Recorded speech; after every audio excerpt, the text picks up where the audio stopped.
আল্লাহ বলেন চক্ষু দিছি দেখার জন্য, কান দিছি শোনার জন্য, অন্তরটা দিছিলাম বোঝার জন্য। গরু ছাগলের চোখ আছে, গরু ছাগলের কান আছে গো, কিন্তু বোঝার মতো ক্ষমতা একমাত্র আল্লাহ মানুষকে দিছে। মানুষ ভালো মন্দ বুঝে, এই জন্যই মানুষ সৃষ্টির শ্রেষ্ঠ। আল্লাহ বলেন তোরে বোঝার ক্ষমতা দিলাম, এরপরও বুঝলি না। বোঝার জন্য, বোঝানোর জন্য, রাস্তা দেখায়া দেওয়ার জন্য লক্ষাধিক নবী রাসূল দুনিয়ার জমিনে পাঠাইলাম। নবী রাসূল নাই, উলামায়ে কেরামরা মিম্বরে বৈশা তোদেরকে বোঝায়, ওয়াজ মাহফিলে তোদেরকে বোঝায়, বিভিন্ন সোশ্যাল মিডিয়ার মাধ্যমে বোঝায়, এরপরও বুঝলি না। আল্লাহ কয় অপেক্ষা কর, আমি ছেড়ে দিব না। আল্লাহ বলেন আমি ছেড়ে দেই না, ছাড় দেই কিন্তু ছাইরা দেই না। দুনিয়ার জমিনে আমি কাউরে টাকা পয়সা দিয়াও পরীক্ষা করি, কাউরে গরিব বানায়া পরীক্ষা করি, কাউরে ক্ষমতা দিয়া পরীক্ষা করি। বাস্তব না বাস্তব? কেউ যদি টাকার মালিক হয়, কেউ যদি টাকার মালিক হয়, টাকাতে বাড়ি আছে, গাড়ি আছে, টাকার অভাব নাই, ওই লোকটা দেখবেন অনেক সময় গর্ব করে বলে যে হুজুর দোয়া করবেন আল্লাহ আমারে দিছে। বাস্তব না বাস্তব? আপনার কাছে কয় হুজুর দিছে, যা দিছে খায়া শেষ করুন দিত। অথচ এই লোকটা জানে না তারে দিয়া আমার আল্লাহ পরীক্ষা করে, তার খবর নাই। আল্লাহ তারে ডাকাতে বাড়ি দিল, গাড়ি দিল, টাকার অভাব নাই, কিন্তু আল্লাহর হুকুম পালন করে না। নামাজ নাই, রোজা নাই, হজ নাই, যাকাত নাই, পর্দা নাই, মন গড়া জিন্দেগি চালায় আর গর্ব করে বলে আল্লাহ তারে ধন সম্পদ দিছে। এই বোকা, ধন সম্পদ দিলেই আল্লাহ মহব্বত করে না। ধন সম্পদ থাকলেই পাইবেন না আল্লাহ আপনারে মহব্বত করে, কারণ আপনার থেকে হাজার কোটি গুণ বেশি কারণ দে আল্লাহ ধন সম্পদ দিছিল। লেখ আল্লাহ মহব্বত করছে। টাকা দিয়া মালিক পরীক্ষা করে, টাকা দিয়া পরীক্ষা করে, টাকা দিয়া পরীক্ষা করে। আপনারে টাকা দিছে, আপনি মনে করছেন আল্লাহ আপনার রহমত করছে, আপনার আল্লাহ মহব্বত করে। যদি এই টাকা সঠিক রাস্তায় খরচ করেন, আল্লাহ টাকা দিয়া বন্দারে পরীক্ষা করে, বাদশাহী দিয়েও পরীক্ষা করে, কথা কয় না, রাজত্ব দিয়েও পরীক্ষা করে, কথা কয় না, রাজত্ব দিয়েও পরীক্ষা করে। আল্লাহ রাজত্ব দিয়া পরীক্ষা করে। পৃথিবীর 4 জন বাদশা ছিল, 4 জন বাদশা, 2 জন মুমিন, 2 জন বেঈমান। 4 জন বাদশা কেন বললাম? এই 4 জন বাদশা আল্লাহ পৃথিবীর মধ্যে মাত্র 4 জন বাদশা দিছিল যারা গোটা পৃথিবী শাসন করছে। কয়জন? গোটা পৃথিবী, বুঝছেন? আসমানের নিচে যত এরিয়া আছে আল্লাহ সব এরকম 4 জন দিছিল। এর মধ্যে একজন হলো নমরুদ। একজনকে, একজন হন, আর না হয় আল্লাহ তোরে ছেড়ে দিবে না। নমরুদ কয় তাহলে তোমার আল্লাহরে কও আমার সাথে যুদ্ধ করবো নি। আল্লাহ দিছে রাজত্ব, এখন আল্লাহর সাথে যুদ্ধ করতো। চিন্তা করেন, রাজত্ব পাইলে মানুষ কতটা হিংস্র হয়, কতটুক জানোয়ার হয়ে যায় রাজত্ব পাইলে। মাঝে মধ্যে রাজত্ব মানুষকে চতুষ্পদ জানোয়ারের চেয়ে নিকৃষ্ট বানায়া দেয়। নমরুদ দ্বারা আল্লাহ রাজত্ব দেওয়ার পরে নমরুদ হয় আল্লাহর সঙ্গে যুদ্ধ করত। নিচের থেকে তীর মারে আল্লাহরে মারার লেগা। আল্লাহ ভাই ফেরেশতা বড় আশা করছে আমার মারতো, আর এ খুব আনন্দে আছে, এর আনন্দ নষ্ট করে লাভ নাই। তীরের মধ্যে রক্ত লাগাইয়া দেয়, রক্ত লাগাইয়া তীর আবার এর কাছে ফিরাইয়া দিছে। এই তীরের মধ্যে রক্ত দিকা ভাই আল্লাহ মাইরা লেছি, নাউজুবিল্লাহ না। এরপরে ডিজে গানের আয়োজন করছে, এ নাচে। ইব্রাহিম খলিলুল্লাহ দিকে নাচস করে তোমার আল্লাহ মাইরা লেছি, নাউজুবিল্লাহ। আল্লাহ কয় তোর ইব্রাহিম নবী কয় বুঝছি, তোর উপরে নিশ্চিত ঠাডা পড়তাছে, লক্ষণ খারাপ, তোর ফাঁক উঠতে গেছে, তুই আল্লাহ মাইরা লাশ পেয়েছে, আনন্দ মিছিল করা। এই নমরুদ ইব্রাহিম খলিলুল্লাহর সাথে বেয়াদবি করছে, অথচ তামাম পৃথিবীর বাদশাহী দান করছিল। আল্লাহ রাজত্ব দিয়া পরীক্ষা করে, কথা কয় না?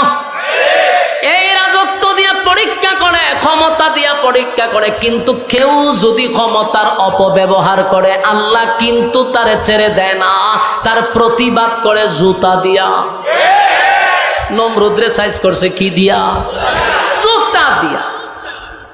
নমরুদের ইতিহাস থেকে যারা শিখে নাই এখনো কিন্তু তাদের কপালে জুতার বাড়ি আছে না নাই?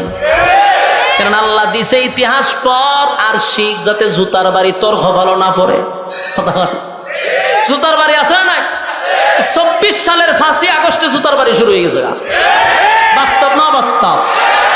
আল্লাহ দিছে ক্ষমতা, তুই এত অপব্যবহার করস করে।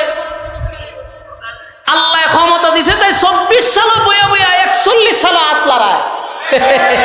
যত প্রোগ্রামে যা খালি 41 সালে এটা করবো, 41 সালে এটা করবো। আরে যেই সময় 41 সাল বলে আল্লাহ মনে মনে কয় আরে 24 সালের 5ই আগস্ট জুতার বাড়ি, হ্যাঁ হয় 41 সাল। বাস্তব না বাস্তব? যখন 41 সাল বলছে তখন কি জানে যে 24 সালের 5ই আগস্ট জুতার বাড়ি? জানে না। এই জন্য ক্ষমতা পাইয়া ক্ষমতার অপব্যবহার করা যাবে না, কারণ তোমার আল্লাহ ক্ষমতা দিয়েও পরীক্ষা করে। যেমন নমরুদরে করছে, ফেরাউনরে করছে। ফেরাউন ক্ষমতা ভাইয়া কি করছে জানেন? 90,000 নবজাতক শিশুরে জবাই কইয়া নীল নদে বাসায় দিছে। এই ফেরাউন না, নীল নদ লাল করছে, ঠিক আল্লাহ নীল নদে ফেরাউনারে সুবাইয়া মারছে। বাস্তব না বাস্তব? এলে ক্ষমতা পাইছো, কইবে যে আল্লাহ আমার নিয়ামত দিছে, অপব্যবহার করবা। ওই নমরুদের জুতা, এই জুতা কিন্তু ঘুরতেছে। এখন 24 সালের 5ই আগস্টের থেকে যারা শিক্ষা গ্রহণ করবে না, নেক্সট টাইমে যারা আবার ক্ষমতা দেখাইতে যাইব, আবার ক্ষমতার অপব্যবহার করব, জান্না রাখো 24 সালের 5ই আগস্টের জুতা কিন্তু 30 সালও যাইতে পারে। বাস্তব না বাস্তব? কারণ যদি শিক্ষা গ্রহণ না করো, জুতা কিন্তু মাথার উপর দিয়া ঘুরতেছে। এই জুতা কিয়ামত পর্যন্ত ঘুরবে। যতটা ক্ষমতার অপব্যবহার করবে, সীমা লঙ্ঘন করবে, আল্লাহ ওইটার জুতাটা দিব। তখন কিন্তু আর ভিন্ন দেশে গিয়েও কিন্তু স্থান পাওয়া যেত না। জামাইয়ের বাড়িতে গিয়েও শান্তি নাই, শ্বশুর বাড়িতে জায়গা নাই, সন্তান সব ফালাইয়া খই গেল, এর বড় জায়গা নাই। কেন? অপব্যবহার করছ, অতিরঞ্জিত করছ। বাবা, আল্লাহ কিন্তু বেশি জুলুম পছন্দ করে না। কেন? তোমাদের গরম বাতে কেউ পানি দিছিল না, তোমাদের মতো তোমরা দেশ চালাও, কিন্তু তোমরা অতিরঞ্জিত করছো। নির্দোষ মানুষদেরকে তোমরা ঘুমাইতে দাও নাই শান্তিতে। তোমাদের নাকের ডগায় জানাকুর, চাঁদাবাজ, লম্পটরা নাকের ডগায় ঘুরছে, তোমরা কিছু বলো নাই। নির্দোষ মানুষকে তোমরা হত্যা করছো, কারণ ক্ষমতার অপব্যবহার দেখাইছো। আমি আজকের এই বক্তব্য এতটুকুই বলবো, নেক্সট জেনারেশন যারা আসবে তারা যেন শিক্ষা গ্রহণ করে। আমরা উলামায়ে কেরাম ইতিহাস পড়ছি নমরুদের, ফেরাউনের, এজন্য আমরা জানি যে জুতা মাথার উপরে, উল্টা পাল্টা করলে বাড়ি শুরু। তখন ঠিক নেই। নমরুদ দেয় খুব বেটাগিরি দেখাইছে। ইয়েস, গুলায় এটা কি দেখেন আপনারা? তীর মারছে, আল্লাহরে মেরে লইতো। কত বড় পাওয়ার হের! এই জন্য এই পাওয়ার দেখানো যাবে না। কতক্ষণ ঠিক? আল্লাহ কিন্তু টাকা দিয়েও পরীক্ষা করে। বাদশাহী দিছিল মুমিন দুইজন, একজন যুলকারনাইন বাদশাহ, আর একজন হলো বাদশাহ সুলাইমান আলাইহিস সালাতু ওয়াস সালাম। সুলাইমান শুধু নবী ছিল না, উনি একজন বাদশাহ ছিল। আর সুলাইমান আলাইহিস সালাতু ওয়াস সালামকে আল্লাহ এমন এক রাজত্ব দিছে, কিয়ামত পর্যন্ত এমন রাজত্ব আল্লাহ কাউরে দিবে না। সুলাইমান নবীর আগেও কাউকে দেয় নাই। সুবহানাল্লাহ। কারণ সুলাইমান নবীর বাহিনী ছিল 3টা দল। কয়টা দল? আমেরিকার প্রেসিডেন্টের বাহিনী কিন্তু এক দল, এটা হলো মানুষ। কথা, মানুষ ছাড়া আর কোনো দল আছে? রবট দিয়ে কি নিয়ন্ত্রণ করেনি? তাহলে পৃথিবীর সবচেয়ে বড় ক্ষমতা যারা বসে আছে তারারও কিন্তু একটা দল মানুষ। আর সুলাইমান নবীর 3টা দল ছিল, একটা হলো মানুষ, আর একটা হলো জিন্নাত, আর একটা হলো পাখি। হ্যাঁ, 3টা দল নিয়ে উনি দেশ চালাইতো। আর সুলাইমান আলাইহিস সালাতু ওয়াস সালাম পিপিলিকার ভাষাটুকু বুঝতো। তার মানে পিপিলিকার বাদশা ছিল, সমস্ত পশু পাখিদের বাদশা ছিল, শুধু মানুষের না জিনেরও ছিল। সুবহানাল্লাহ। এই বাদশাহী দেওয়ার পরে পরীক্ষা করছে, কিন্তু সুলাইমান নবী এত বড় রাজত্ব পাইয়া একটা সেকেন্ডের জন্য আমার মালিকরে ভুলে নাই। আল্লাহ কিন্তু আইয়ুব নবীরও বাদশাহী দিছিল। নাম শুনছেন আইয়ুব নবী? আইয়ুব আলাইহিস সালাতু ওয়াস সালাম কে রাজত্ব আল্লাহ দিছিল, বাদশাহী দিছিল। এত বড় বাদশাহী পাইয়া আমার মালিক রে আইয়ুব নবী ভুলে নাই। আল্লাহ একদিন বলে, ফেরেশতারা আইয়ুব রে আমি রাজত্ব দিছি, আমার আইয়ুব একটা সেকেন্ডের জন্য আমি মালিক রে ভুলে নাই রে। এমনি এই কথাটা শয়তান শুনছে। শয়তানে শুনে কয়, আল্লাহ সুখে আছে তো এই জন্য আপনারে ভুলে নাই, দুঃখে পড়লে ভুলা যাইব। কে কয়? শয়তান না। আল্লাহ কয়, আমার আইয়ুব কোনদিন আমি আল্লাহকে ভুলবে না। কতিলে একটু পরীক্ষা করে লাভ। আল্লাহ কয়, তুই পরীক্ষা কর। কত আমার ফাওয়ার দেন, ফাওয়ার দিলেন না আমি গিরিঙ্গিলে বাজি করতাম। কথা ঠিক, যতটা গিরিঙ্গি বাজ আছে এরা উপর থেকে পাওয়ার পায়। কথা কই না দিন, যতদিন এই 16 বছর যারা গিরিঙ্গি বাজি করছে এটির উপর থেকে পাওয়ার আছে, আর পাওয়ার ছাড়া গিরিঙ্গি বাজি করন যায় না। আল্লাহ কয়, এত শয়তান তুই গিরিঙ্গি বাজ, অনেকে গিরিঙ্গি বাজি করতো, ফাজলামি করতো, এটা পাওয়ার চায়। আল্লাহ কয়, না পাওয়ার দিছি। এই পাওয়ার পাইয়া সর্বপ্রথম আইয়ুব নবীর সম্পদের উপরে হামলা করছে। হাজার হাজার উট ছিল আইয়ুব নবীর, এক বাতাস দিয়া সব উট মাইরা লাইছে। কথা বুঝতেছেন? এক বাতাস দিয়া সব উট মারছে। উটের যে দেখভাল করত কর্মচারী কানতে কানতে আইয়ুব নবীর সামনে এসে বলে, নবী গো, কেমনে বলি আপনার সামনে, এত বড় ক্ষতি হয়ে গেছে, আমার শরীর কাঁপতেছে, আপনার সামনে কেমনে বর্ণনা করি, এত বড় ক্ষতি হয়ে গেল। আইয়ুব নবী বলে, বলো ঘটনা কি? বলে, নবী গো, একটা বাতাস আইসা সমস্ত উটগুলারে মাইরা ফলাইছে, সব মারা গেছে। আইয়ুব নবী বিন্দু পরিমাণ আহু শব্দ করলেন না, একটা কথাই বললেন, আমার মালিকের দেওয়া সম্পদ মালিক নিয়ে গেছে, আমার কোনো আফসোস নেই। আল্লাহ কয়, শয়তান দেখছো নি? দেখছি, আরো বাকি রয়েছে। এবার আইয়ুব নবীর ছিল বেড়ার বকরির বিশাল একটা পাল ছিল, বাতাস দিয়া সব মেরে লিখছে। বেড়া বকরির যিনি দেখাশোনা করত, এই লোক আইয়ুব নবীর সামনে এসে কান্না শুরু করছে আর বলে, পয়গম্বর কেমনে বলি, এত বিশাল ক্ষতি হয়ে গেছে, সমস্ত বেড়া বকরি নিমিষের ভিতরে মারা গেছে। আইয়ুব নবী বুঝতে পারছে আমার মালিক আমারে পরীক্ষা করতেছে। আইয়ুব নবী বলে, আমি আমার মালিকের উপরে অসন্তুষ্ট না, আমি আমার মালিকের উপরে সন্তুষ্ট। আল্লাহর দেওয়া সম্পদ আল্লাহ নিয়ে গেছে, আমার কোনো আফসোস নাই। শয়তান কয়, কারণটা কি? আরো খেলা রয়ে গেছে।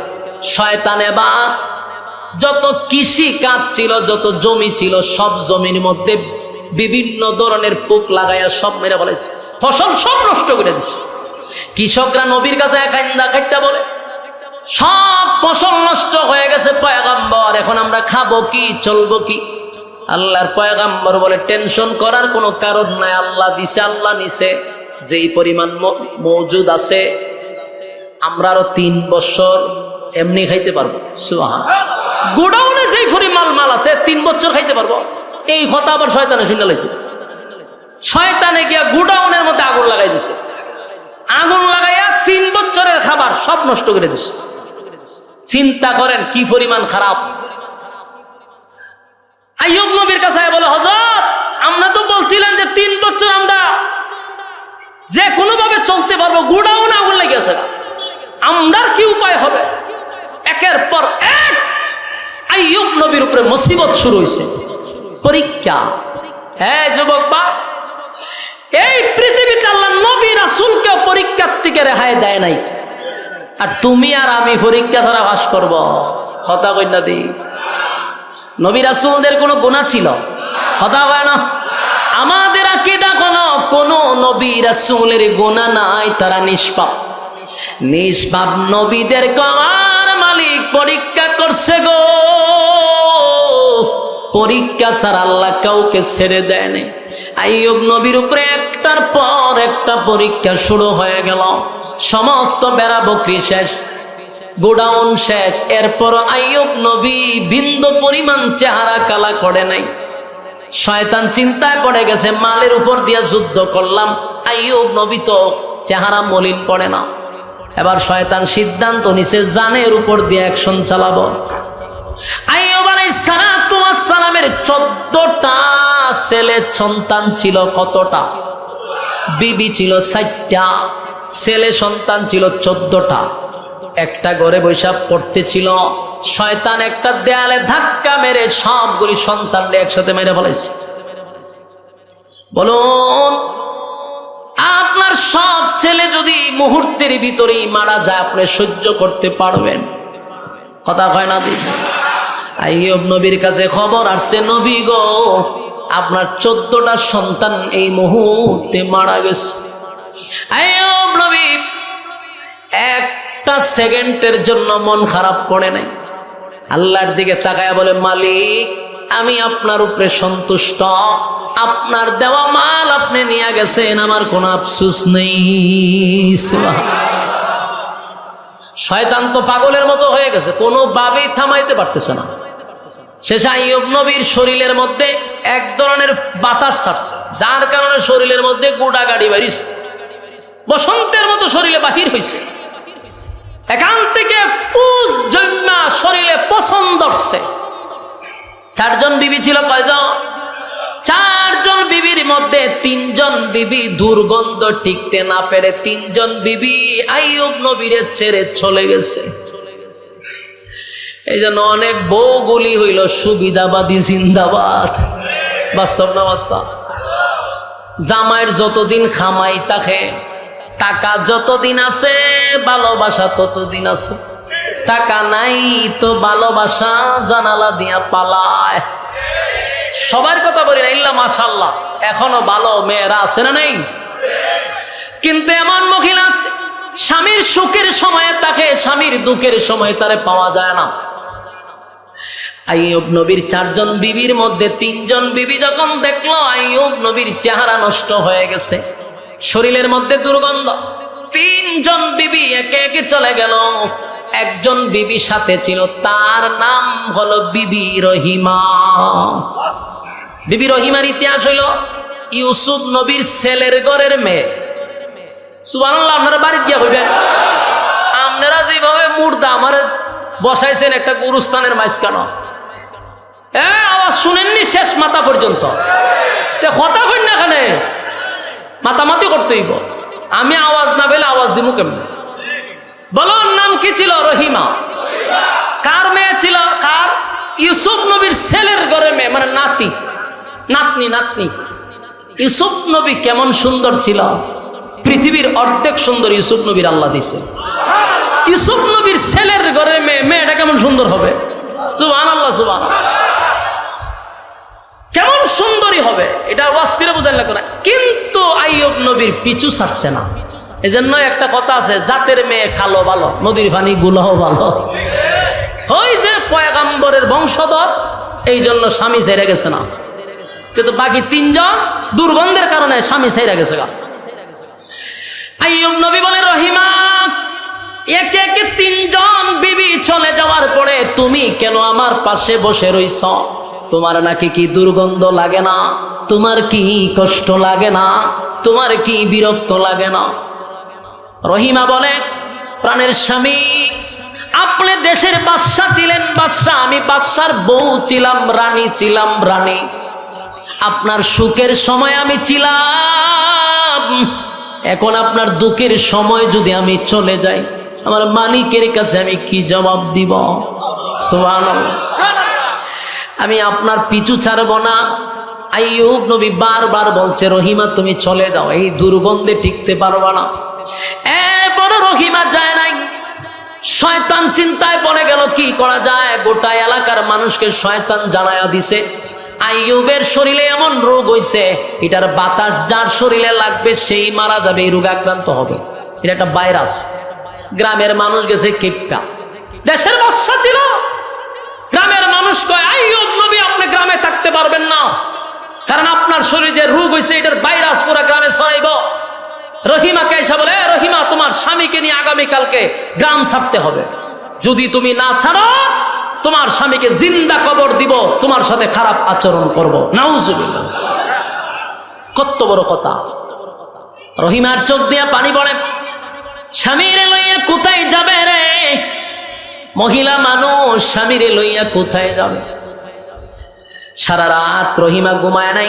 সকালবেলা আমার স্বামীরে যদি তারা আঘাত করে, আমার ইজ্জত নিয়ে যদি টানাটানি করে, তাই মহিলা মানুষ স্বামীরে চাদরের মধ্যে বসাইয়া দুই বাজু বেঁধে কাদের মধ্যে ঝুলাইয়া তারপরে সামনের দিকে রওনা দিছে।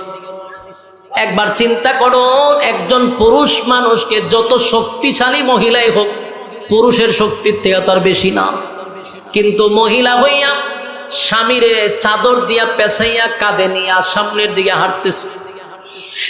এক গ্রাম সাইরা আরেক গ্রামে গেল, সেখানে স্থান দেয় নাই, অন্যতা একটা জঙ্গলে গিয়া আশ্রয় নিছে। জঙ্গলে যাওয়ার পরে রহিমা যে কিছু নিয়ে আসছিল সব খাওয়া, সেজন খাবে কি? পেটে কি দা? স্বামী খাবে কি? কেউ খাবার দেয় না। রহিমা নিজে মানুষের বাড়িতে গিয়ে ছদ্মবেশে মানুষের ঘরে গিয়া কাজ করে। একবার চিন্তা করেন, উনি কিন্তু রানী ছিল। আমার কথা কি বুঝতেছেন? বাদশার বউ মানে কি? আবার পয়গম্বরের বউ, আবার সাধারণ সুন্দরী না, হাজার হাজার লক্ষের মধ্যে একটা মহিলা। এই মহিলা এখন স্বামীর জন্য মানুষের ঘরে গিয়া কাজ করে। শয়তান এটাও জানছে যে রহিমা মানুষের ঘরে কাজ করে, আইয়ুব নবীরে খাবার দেয়। শয়তান মানুষের কাছে জানায়া দিছে, তোমাদের ঘরে যে কাজ করে জানো এটা কেডা? বলে কেডা? বলে আইয়ুব নবীর বউ। সারাদিন তার শরীরে পুজ বাহির হয়, এই ভাইরাস নিয়ে তোমাদের বাড়িতে ঢুকে তোমাদের শরীরে ভাইরাস শুরু হবে। এখন তো মানুষ আর রহিমারে কাজও দেয় না, এখন খাওয়াবে কি? লম্বা ঘটনা বলতেছিলাম। শেষে মাথার চুল পর্যন্ত কেটে স্বামীর খাবারের ব্যবস্থা করছে। অন্যদিকে আইয়ুব নবীর শরীর পচতে পচতে কিরায় খাইতে খাইতে সব শেষ। এরপর আল্লাহর নাম ভুলে নাই। 2.5-3 বছর পর্যন্ত এই কষ্ট করছে। একটা সময় কিরা পোক যখন জিহ্বার মধ্যে এসে আক্রমণ করছে, আইয়ুব নবী চিৎকার দিয়া বলে, মালিক আমার সমস্ত শরীরে পোকা ধরছে, আমার সম্পত্তি শেষ, আমার ছেলে সন্তান শেষ, আমার বিবিরা ছেলে চলে গেছে, আমার শরীরও শেষ, যন্ত্রণায় 3টা বছর ধরে সহ্য করে যাচ্ছে, আমার কোনো অভিযোগ আপনার প্রতি নাই, এখনো কোনো অভিযোগ নাই গো মালিক। কিন্তু আজকে আমি কথা বলতে চাই, কারণ এতদিন আমার শরীরে পোকা খাইছে, কিন্তু জিহ্বাটা থাকার কারণে আমি জিহ্বা দিয়ে আপনার নাম জপতে পারছি, আল্লাহ আল্লাহ বলে ডাকছি। আমার শরীরে পোকা কামড়ানোর পরে আমার জিহ্বা দিয়ে আপনার নাম জপার কারণে আমি এত আনন্দ পাইছি, আমার শরীরের কষ্ট আমি বুঝতে পারি নাই। কিন্তু আজকে পোকা আমার জিহ্বায় ধরছে, এখন আপনার কাছে দরখাস্ত আমার সারা শরীর শেষ করে দেন, কিন্তু জিহ্বাটা আমার হেফাজত করেন, আমি নবী যেন আপনার নাম জপতে পারি।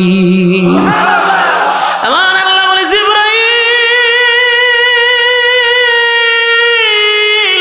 আমার বন্ধু 3টা বছর ধরে পোকার কামড়কে কোনো অভিযোগ আমি আল্লাহর কাছে করে নাই, কোনো অভিযোগ নাই।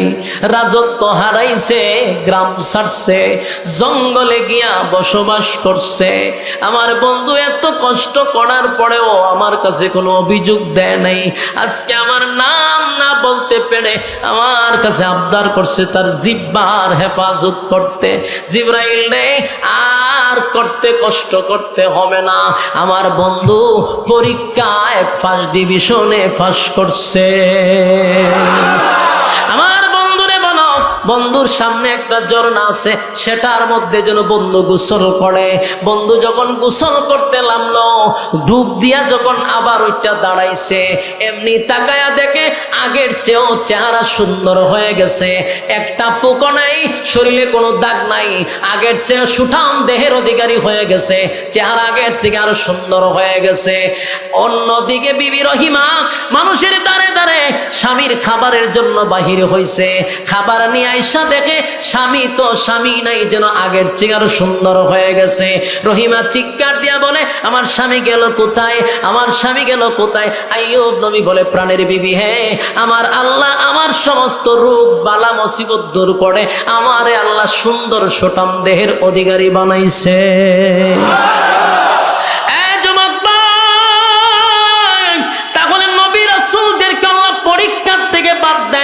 পরীক্ষার থেকে বাদ দেয় নাই, সব নবীদেরকে পরীক্ষা করছে।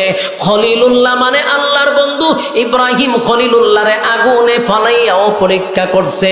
যেই মাত্র নমরুদ আগুনে ফালাবে, এমনি বিভিন্ন ফেরেশতারা এসে বলছে, ইব্রাহিম আমার কাছে সাহায্য চান, আমি আপনাকে বাঁচাবো।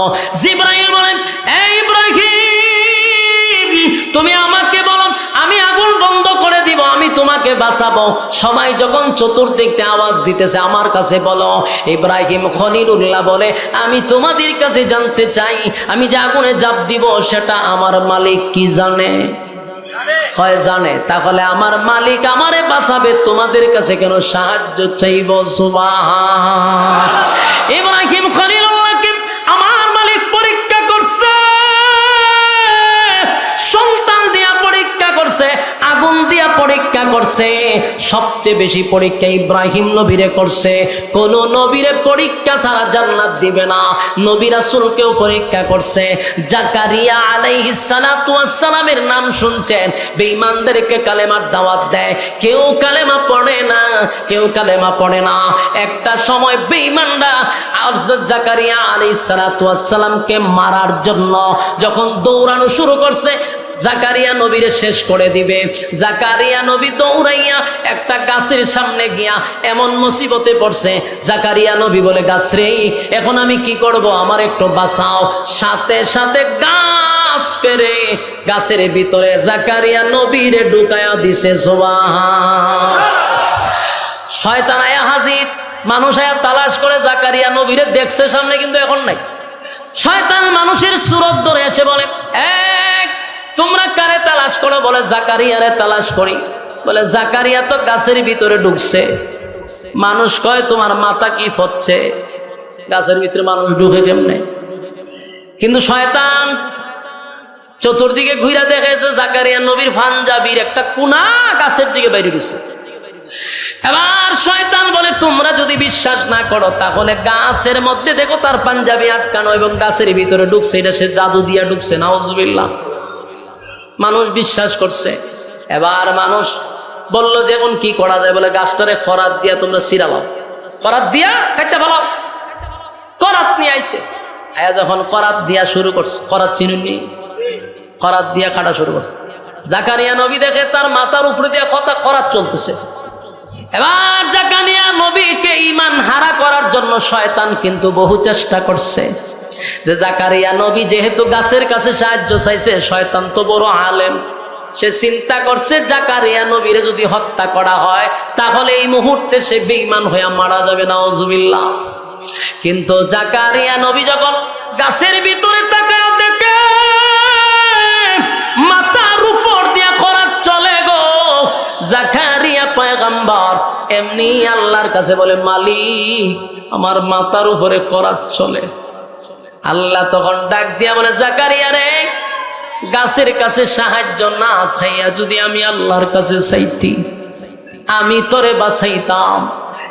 কিন্তু তুই যেহেতু গাছের কাছে সাহায্য চাইছস, আবার এই মুহূর্তে আমি আল্লাহরে স্মরণ করছ, তাহলে এখন চুপ করে দাঁড়ায়া থাকবা, মাথার উপর দিয়া করাত চলবে। একটা উফ শব্দ যদি করো তাহলে ওয়াদা দিলাম নবুয়ত ছিনায়া নিভ। সাউন্ড করতে পারবি না পয়গম্বরের ব্যাপারে।